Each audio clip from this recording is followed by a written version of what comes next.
तो आदाब, नमस्कार, गुड इवनिंग, सत श्री अकाल। एक बार फिर आप तमाम लोगों का स्वागत है क्राइम तक की कहानी के इस एपिसोड में। उम्मीद है पूरी फैमिली अच्छी होगी। आज की कहानी एक ऐसी मौत की मिस्ट्री है जो पिछले 8 सालों से एक राज ही बना हुआ है। कहानी ज़्यादा पुरानी भी नहीं है, लेकिन इस कहानी में बहुत सारी चीज़ें, और कोशिश ये करेंगे कि आज जब मैं आपको कहानी सुनाऊं तो इस कहानी के साथ साइड में एक वीडियो भी दिखाऊं, क्योंकि ये वीडियो ही अपने आप में एक रहस्यमय वीडियो है।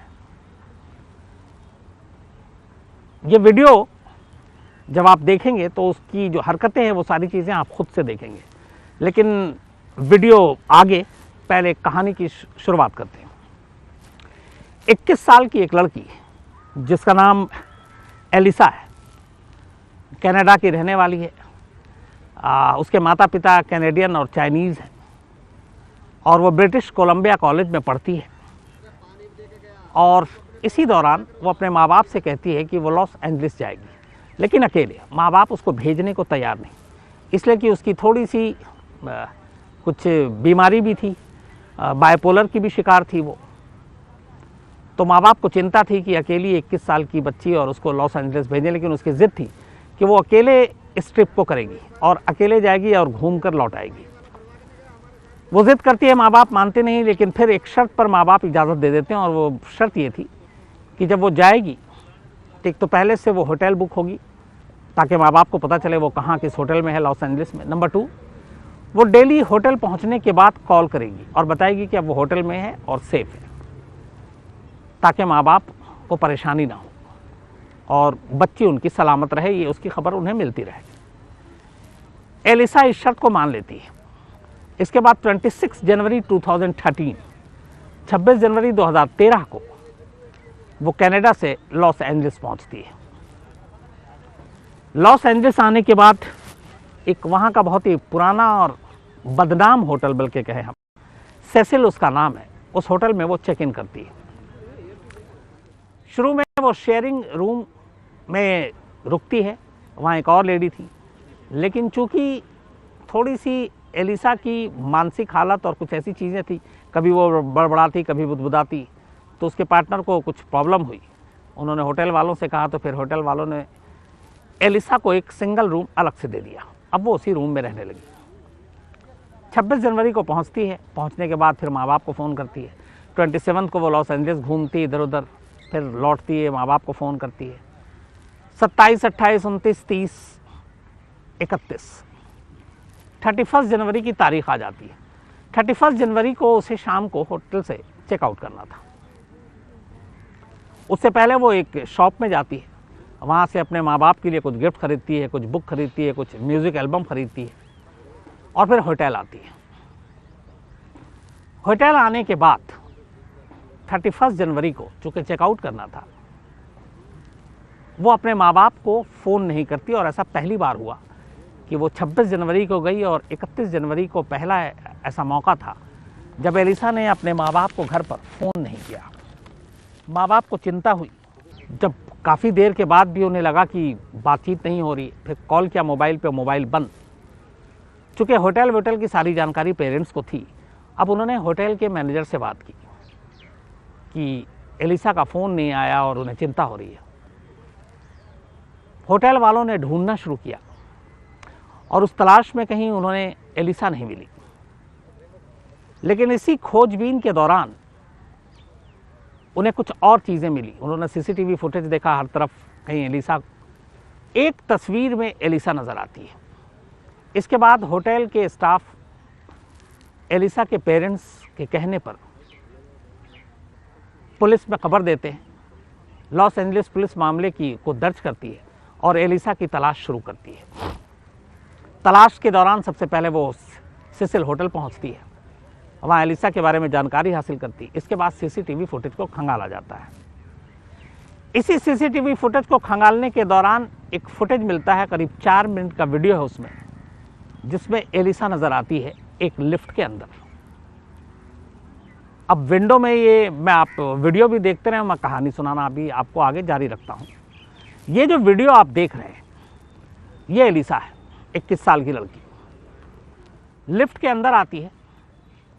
आमतौर पर बटन दबाने के बाद करीब 30 सेकंड या 40 सेकंड के अंदर लिफ्ट का दरवाज़ा बंद हो जाता है। वो यहाँ पे कई बार आती है, लेकिन लिफ्ट का दरवाज़ा जो है वो मतलब वो अंदर जब आती है तो लिफ्ट का दरवाज़ा खुला हुआ है और लगातार खुला हुआ है। अब इस लिफ्ट के अंदर एलिसा की जो हरकतें हैं वो आप ध्यान से देखें। वो कई बार बार बार लिफ्ट के बाहर झांकती है, ऐसा लगता है कि जैसे किसी का इंतज़ार कर रही है, बाहर कोई खड़ा हुआ है, उससे डरी हुई है। फिर लिफ्ट के कभी एक दूसरे कोने में जाके खड़ी हो जाती है, ऊपर कैमरे की तरफ भी देखती है, फिर बटन की तरफ एक बार जाकर और खड़ी हो जाती है, और ये सिलसिला चलता रहता है, लेकिन दरवाज़ा बंद नहीं हो रहा लिफ्ट का। जबकि इसके वीडियो के जो साइड में जहाँ पे वो दूसरी तरफ होती है, वहाँ पे कई बार वो लिफ्ट के सारे बटन को दबा रही है ताकि किसी भी फ्लोर तक लिफ्ट चला जाए। और ये 15 फ्लोर तक ये लिफ्ट जाती है, 15 मंजिला होटल है ये। एलिसा लगातार घबराई हुई है, बीच बीच में बाहर जा रही है, पता नहीं क्या खौफ है क्या कुछ है, लेकिन कोई और शख्स नज़र नहीं आता। इसी दौरान एक बार कोने में खड़ी अचानक वो थोड़ा आगे बढ़ती है और फिर ऐसा लगता है जैसे उसका कोई गला घोंट रहा है, और वो अपना दोनों हाथ अपने गले की तरफ ले जाती है, घबराई हुई है। उसके बाद वो फिर बाहर जाती है, फिर दाएं बाएं देखती है, लेकिन इस पूरे वीडियो में एलिसा के अलावा और कोई शख्स दिखाई नहीं देता, और ये सारी चीज़ें कंटिन्यू चल रही हैं। करीब 4 मिनट के बाद ये वीडियो ख़त्म होता है। इस वीडियो में हालांकि उसके जाते हुए नहीं है, लेकिन जो चूँकि ये एक ख़ास जो ड्यूरेशन की वीडियो थी, ये लॉस एंजलिस पुलिस ने जारी की थी, तो इसके बाद लेकिन एक वीडियो में ये है कि एलिसा इस लिफ्ट से बाहर निकल जाती है, बाहर जाते हुए है, और इस लिफ्ट से जाने के बाद फिर एलिसा किसी को नज़र नहीं आई। तो ये आखिरी तस्वीर थी एलिसा की 31 जनवरी को उस लिफ्ट के अंदर, और ये तमाम अजीब हरकतें, न लिफ्ट का दरवाज़ा बंद होना, बीच में उसका घबराना, ऐसा लगा कि गला घोंटना, किसी का अंदर आना ऐसे उसे लग रहा है, वो बार बार उसका लिफ्ट के बाहर झांकना, ये सारी चीज़ें होती है। और 4 मिनट के बाद एलिसा इस लिफ्ट से बाहर चली जाती है और फिर एलिसा को किसी ने नहीं देखा। यानी ये जिंदा एलिसा की आखिरी तस्वीर है ये वीडियो। अब लॉस एंजलिस पुलिस ने इस वीडियो को अपने नेट पे डाला और जारी कर दिया ताकि जो लोग कोई जानते हो एलिसा को, कहीं उसको देखा हो तो वो बता सकें। लेकिन लिफ्ट के अंदर जिस तरीके की हरकतें हो रही थी, पुलिस ने इस वीडियो को जारी किया था एलिसा की मदद के लिए ताकि उसे खोजा जा सके। लेकिन ये हो गया कि लिफ्ट की हरकतों की वजह से ये वीडियो एक तरह से वायरल हो गया और लोगों ने देखना शुरू किया। इसके बाद इस वीडियो को भूत प्रेत, आत्माएं, इनसे जोड़कर भी देखा जाने लगा। और उसकी वजह क्या थी? उसकी वजह ये थी कि जिस होटल में एलिसा ठहरी थी, ये होटल अपने आप में बहुत ही बदनाम था। जैसे मैंने आपको शुरू में कहा, 1927 में ये होटल बना था, और जब ये होटल बना, बल्कि 1920 में ही लॉस एंजलिस के पॉश इलाके में इस होटल को खोला गया था, सेसिल होटल।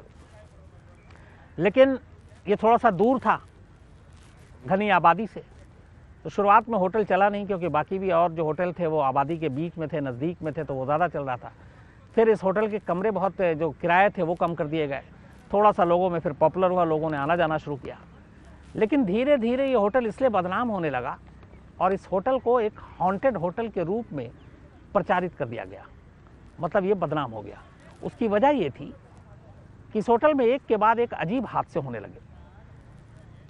एक औरत ने होटल के छत से छलांग मार दी। जब उस छलांग मारी नीचे, तो एक नीचे शख्स खड़ा हुआ था, उसके ऊपर गिरी, वो भी मर गया। एक दूसरी औरत का इसी होटल में पहले रेप हुआ और फिर मर्डर हो गया। कुल 16 अननेचुरल डेथ इस होटल के अंदर हुए पिछले करीब 70-80 सालों में। तो अननेचुरल डेथ होटल के अंदर, और उन सारी मौत की सही वजह भी न पता करना, ये बड़ा मुश्किल काम था। 1962 में पहली मौत हुई थी, जब छत से एक लेडी ने छलांग मारी थी। इसके बाद 64 में रेप और मर्डर हुआ इसी होटल में। 1985 में नाइट स्टॉकर के नाम से एक सीरियल किलर हुआ था, जिसका नाम रिचर्ड रैमिरेज था। जब पूरी पुलिस उसे ढूंढ रही थी, तब वो इसी होटल में आके रुका था। 1991 में एक और सीरियल किलर था जो बहुत ही उस वक्त वहाँ पे जिसकी खौफ थी, दहशत था, जॉन जैकी। वो भी गिरफ्तारी से पहले इसी होटल में ठहरा हुआ था। बल्कि रिचर्ड रैमिरेज के बारे में तो यह है कि कई कत्ल करने के बाद, खून से सने हुए कपड़े धोने के बाद इसी होटल के बाहर फेंका और फिर होटल में आकर चेक इन किया और वहीं रहा भी। और किसी ने उस पर शक भी नहीं किया। एक और मैंने कहानी भी आपको शायद सुनाई थी इसी क्राइम तक के एपिसोड में, एलिजाबेथ ब्लैक दाहिला, मुझे याद है शायद मैंने ये कहानी सुनाई है उसके मर्डर की। वो ब्लैक दाहिला यानी कि एलिजाबेथ भी इस होटल में ठहरी थी और ब्लैक दाहिला के साथ उसकी बेटी थी जिसका नाम था सेसिलिया। कहते हैं कि उस वक्त जब सेसिलिया और ब्लैक दाहिला यहाँ पर ठहरे हुए थे तो उन्हें छत से काला रंग का पानी नीचे टपकता हुआ मिला था और फिर अजीब अजीब सी कुछ उन्होंने चीज़ें देखी और फिर बाद में दाहिला की भी मौत हो गई और उस मौत की वजह कोई नहीं समझ पाया आज तक। इस मौत को लेकर एलिजाबेथ या ब्लैक दाहिला के ऊपर 2005 में हॉलीवुड में एक फिल्म बनी थी, डार्क वाटर। वो जो काले रंग का पानी छत से गिर रहा था उसी को बेस बनाकर ये एक फिल्म बनी थी। और हैरत की बात ये थी कि उस फिल्म में भी एक जगह पे दिखाया गया था सेम ऐसे ही लिफ्ट का दरवाज़ा खुला हुआ है और कोई एक रहस्यमयी ताकत है जो शायद दाहिला को मारती है। ये 2005 में फिल्म बनी थी और जो मैं कहानी सुना रहा हूँ 2013 की है। तो अब एलिसा की आखिरी तस्वीर, वो वीडियो और एलिसा गायब। लॉस एंजल्स पुलिस ने इसको सोशल मीडिया पे डाला लेकिन कोई फ़ायदा नहीं, वक्त बीतता गया। इस दौरान में एलिसा के माँ बाप भी पहुँच गए लॉस एंजल्स। पुलिस तफ्तीश कर रही है, उसे ढूंढ रही है लेकिन नहीं मिल रहा है। करीब 15 दिन बीत गए। 31 जनवरी 2013 को एलिसा गायब हुई थी, आखिरी बार इसी लिफ्ट में देखी थी और 15 दिन बीत गए, बल्कि 16 दिन बीत गए। अचानक होटल में ठहरे हुए कई कस्टमर ने शिकायत की कि जो उनके रूम में पानी आ रहा है वो पानी एक तो बहुत स्लो आ रहा है और दूसरा वो पानी का टेस्ट बड़ा अजीब सा आ रहा है। तो एक साथ कई कस्टमर ने जब ये शिकायत की करीब 15-16 दिन बाद, तो 17 फरवरी 2013 को यानी एलिसा के गायब होने के 17वें दिन होटल मैनेजमेंट को जब ये कंप्लेंट मिलना शुरू हुआ तो उन्होंने कहा कि पानी की टंकी को चेक करते हैं। उस होटल की 15वीं मंजिल पर छत है और उस छत पर 4 पानी की टंकियां रखी हुई हैं जिसमें से एक मेन टंकी है, बाकी 3 और टंकियां हैं। तो इस कंप्लेंट पर कि पानी का फोर्स कम आ रहा है और पानी में अजीब सा टेस्ट आ रहा है पीने में, लोगों ने जब बताया तो जो मैकेनिक और वहाँ के कर्मचारी थे वो छत पर पहुँचते हैं। अच्छा, यहाँ पे पानी का टंकी रखा हुआ था 15 फ्लोर पे। 15 फ्लोर पे कस्टमर को या आम किसी लोगों को जाने की इजाज़त नहीं थी। उसकी 2 वजह थी। एक मैंने आपको बताया कि एक बार एक छत से लेडी कूद गई थी और भी कई लोगों ने सुसाइड की ऊपर से, तो इसीलिए होटल मैनेजमेंट ने छत को पूरी तरह से बंद कर रखा था। बाकायदा उसके ऊपर एक अलार्म सिस्टम लगा हुआ था कि अगर छत का दरवाज़ा या पानी की टंकी के करीब कोई जाता है और पानी की टंकी को छूता है या ढक्कन खोलता है तो अलार्म बज जाएगा। ये अलार्म नीचे जहाँ पे मैनेजर और सारे लोग बैठते हैं काउंटर पर, रिसेप्शन पे, वहाँ बजेगा और टॉप ऊपर के 2 पूरे फ्लोर पर ये अलार्म बजना शुरू हो जाएगा। तो ये इस तरीके की एक सिक्योरिटी का इंतज़ाम किया गया था। तो 17 फरवरी को होटल के स्टाफ छत पर पहुँचते हैं। पानी की टंकी काफ़ी ऊपर, उनको ऊपर चढ़ना पड़ता है। पानी की टंकी का जो ढक्कन है वो काफ़ी भारी, फिर वो खोलते हैं। बट मेन टंकी का ढक्कन का जो एक तरह से लॉक था वो खुला हुआ था। तो मैकेनिक को थोड़ी हैरत भी होती है कि ये लॉक खुला हुआ क्यों, लेकिन उसके बावजूद उस ढक्कन को उठाने में काफ़ी ताकत की ज़रूरत लगती है क्योंकि बहुत ही बड़ा टंकी था और ढक्कन भी काफ़ी भारी। जब वो टंकी का ढक्कन हटाता है तो चौंक जाता है। टंकी के अंदर पानी पर एक लड़की की लाश तैर रही थी और उसके कपड़े भी तैर रहे थे। लाश फूली हुई थी। फ़ौरन ये खबर नीचे तक पहुंचती है, तमाम लोग आते हैं, फिर पुलिस आती है। लाश को बाहर निकाला जाता है। ये लाश किसी और की नहीं बल्कि एलिसा लैम की ही थी जो 31 जनवरी को गायब हुई थी। 17 दिन के बाद एलिसा की लाश एक पानी की टंकी में उसी होटल की छत पर मिलता है। जो लोगों ने शिकायत की थी कि पानी का टेस्ट बदल गया, पानी का सप्लाई स्लो हो गया है, वो इसी लाश की वजह से थी क्योंकि लाश की वजह से पानी का जो जहाँ पे वो होल था वो लाश कभी कभी वहाँ पे जाती या कपड़े थे तो पानी का फोर्स कम हो गया था और लाश 17 दिन पुरानी हो गई, पानी के अंदर थी और वही पानी सप्लाई हो रहा था, लोग पी रहे थे होटल के, तो उनको टेस्ट अजीब लगा। इन दो चीज़ों की वजह से होटल के स्टाफ इस टंकी तक पहुंचे और फिर एलिसा की गुमशुदगी का राज सामने आया। लाश को पोस्टमार्टम के लिए भेजा गया। अब इसके बाद इस सीसीटीवी फुटेज को जो लिफ्ट में आखिरी बार देखी गई थी उन दोनों से जोड़ा गया। तो पहले यह आया कि जिस तरीके की हरकतें कर रही है एलिसा लिफ्ट के अंदर, ऐसा लगता है कि वो नशे में है, उसने ड्रग्स लिया है या अल्कोहल लिया है और शायद वो खुद पे काबू में नहीं है। तो शुरुआत में अब उस मौत को इसी के साथ जोड़ा जाने लगा। लेकिन 2 दिन के बाद जब ऑटोप्सी रिपोर्ट आई तो पता चला कि एलिसा ने ना कोई ड्रग्स ली थी, ना उसने कोई शराब पी थी, वो होशो हवास में थी। तो ये थ्योरी गलत। तो अब सवाल ये कि लिफ्ट में वो ऐसी हरकत क्यों कर रही थी। इसके बाद और छानबीन होती है तो पता चलता है कि एलिसा डिप्रेशन का शिकार थी, बाइपोलर था उसको, और उसका मेडिसिन चल रहा था। तो वो अलग अलग तरह की दवाएं लेती थी। टेस्ट में ये दवाएं तो आई कि हाँ वो ले रही थी, लेकिन इसमें से कोई भी ऐसी दवा नहीं थी जो प्रतिबंधित हो, जिस पे बैन हो। ये उसका मेडिकल जो प्रिस्क्रिप्शन था उसी हिसाब से ले रही थी। लेकिन जिस तरीके से उसके आँत से ये सारी दवाएं निकली, पता चला कि जो दवाएं उसको जिस पाबंदी से लेनी चाहिए थी शायद वो ले नहीं रही थी। तब उसमें एक राय ये भी बनी कि शायद दवा नहीं ले रही थी, इसलिए उसके दिमाग पे कुछ असर हुआ और वो ठीक नहीं थी और इसलिए ऐसी अजीब हरकतें कर रही थी। बातें सारी होने लगी। लेकिन यहाँ पे सवाल अभी कई कायम थे। पहला कि लिफ्ट से उसे किस फ्लोर पर जाना था, क्योंकि उसने सारे बटन दबा रखे थे बार बार। लिफ्ट बार बार बटन दबाने के बाद क्यों नहीं चल रही थी। तीसरा, लिफ्ट का दरवाजा बटन दबाने के बावजूद बंद क्यों नहीं हो रहा था। लिफ्ट के अंदर वो किससे बातें कर रही थी, क्योंकि तस्वीर में कोई और शख्स दिखाई नहीं दे रहा है। और सबसे बड़ा सवाल ये था कि एलिसा पानी की टंकी के अंदर कैसे पहुंची, क्योंकि यहां 2 चीजें हैं जो मैंने आपको बताया कि उस छत पे जाने के लिए जो भी जाएगा होटल के स्टाफ के अलावा पहले वो अलार्म बंद करेगा और तब जाएगा।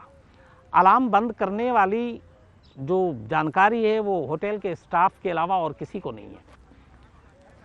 तो अगर एलिसा अकेले गई तो अलार्म क्यों नहीं बजा, नंबर 1। चलिए अलार्म को उसने किसी तरह से नहीं भी बजने दिया, वो टंकी के ऊपर अकेले बिना किसी मदद के कैसे चढ़ी, जो कि बहुत मुश्किल काम है। चलिए चढ़ भी गई तो तीसरा, उस ढक्कन को एलिसा जैसी कद काठी और वजन की लड़की के लिए खोलना लगभग मुमकिन नहीं था। तो उस ढक्कन को उसने कैसे खोला और फिर उसके अंदर कैसे गई। चौथा, अगर उसे खुदकुशी ही करनी थी तो फिर वो इतनी जोखिम और इतनी मेहनत करने की बजाय बाथटब में भी डूब सकती थी या ऊपर से छलांग मार सकती थी, पर उसने ऐसा नहीं किया। पोस्टमार्टम रिपोर्ट में यह आई कि मौत डूबने से हुई है, लेकिन पोस्टमार्टम रिपोर्ट ये क्लियर नहीं कर पाया कि ये मर्डर है या सुसाइड है या क्या कुछ है। और सबसे बड़ी बात ये कि एलिसा को किसी ने भी उस लिफ्ट लॉबी से लेकर छत तक जब वो बाहर निकली उसके बाद से कभी किसी ने नहीं देखा। तो ये वो सारे सवाल थे जो लॉस एंजलिस पुलिस के लिए एक चुनौती बने हुए थे, क्योंकि किसी भी क्राइम में कहाँ कब कैसे ये तो सब हो जाता है, लेकिन क्यों, इसका जवाब सबसे इंपॉर्टेंट होता है। और यहाँ पे क्यों का ही जवाब नहीं मिल रहा था। तो 2013 17 फरवरी को लाश मिली एलिसा की। आज 2021 हो गया, लेकिन एलिसा की मौत की वजह क्या है, ये कत्ल है, ये खुदकुशी है, ये अभी भी एक पहेली है। हालांकि बाद में एलिसा के माँ बाप ने होटल के ऊपर एक मुकदमा ठोका। उन्होंने कहा कि होटल के स्टाफ की सुरक्षा, होटल के लोगों की और जो होटल में कस्टमर ठहरते हैं गेस्ट, उनकी सुरक्षा की जिम्मेदारी होटल स्टाफ की है। अगर एक शख्स ऊपर छत पर जाता है और टंकी में चला जाता है तो इसका मतलब है सुरक्षा में लापरवाही थी। लेकिन ये मुकदमा अदालत में चला कुछ साल तक। होटल की तरफ से भी वकील भेजे गए और फिर दलील ये दी गई कि होटल में जो गेस्ट आकर ठहरते हैं वो रूम और बाकी होटल के प्रेमाइसेस के अंदर तक तो हैं, लेकिन छत पे और टंकी की तरफ जाना होटल स्टाफ के अलावा किसी और को इसकी इजाज़त नहीं थी। तो ऐसे में अगर कोई गेस्ट चोरी छुपे जाता है तो उसकी जिम्मेदारी होटल की नहीं है। इसी तर्क की वजह से होटल ये केस जीत गया कि उसकी यहाँ पे कोई लापरवाही नहीं है। लेकिन अभी भी ये मामला एक पहेली है और इस होटल के इस पुराने इतिहास को देखते हुए कि 16 नेचुरल डेथ हो चुकी है, और यहाँ की कहानियाँ ऐसी हैं। तो लॉस एंजलिस और वहाँ के जितने भी लोग हैं उनमें से बड़ी तादाद ऐसे लोगों की है जो ये मानते हैं कि एलिसा की मौत मर्डर या फिर इंसानों की तरफ से की गई कोई हरकत नहीं है, बल्कि ये भूत प्रेत या आत्मा आप जो कह लीजिए उसका मामला है। क्योंकि लिफ्ट में उनका तर्क ये है कि जिस तरीके से एलिसा बिहेव कर रही है, बात कर रही है, लेकिन तस्वीर में कोई दूसरा शख्स दिखाई नहीं दे रहा है और वो फिर कोई ऐसा लग रहा है उसका गला घोंट रहा है, ये सारी चीज़ें यही इशारा करती हैं कि ये होटल इसमें आत्माओं का बसेरा है और पहले भी ऐसे बहुत सारे मामले हो चुके हैं। तो एलिसा की मौत भी कहीं ना कहीं उन्हीं से जुड़ी हुई चीज़ें हैं। और ये वीडियो जो आखिरी 4 मिनट का एलिसा का है, इसको सामने रखकर वो लोग यकीन दिलाने की कोशिश करते हैं कि इस मौत के पीछे अदृश्य आत्मा का ही हाथ है। लेकिन कानून इन सब चीज़ों को मानता नहीं है। लेकिन ये भी सच है कि लॉस एंजलिस पुलिस अभी तक एलिसा की मौत की गुत्थी को सुलझा नहीं पाई है। तो ये थी कहानी। आपसे फिर मुलाकात होगी कल किसी और कहानी के साथ। तब तक अपना ख्याल रखिएगा, अपनों का ख्याल रखिएगा। Thank you very much.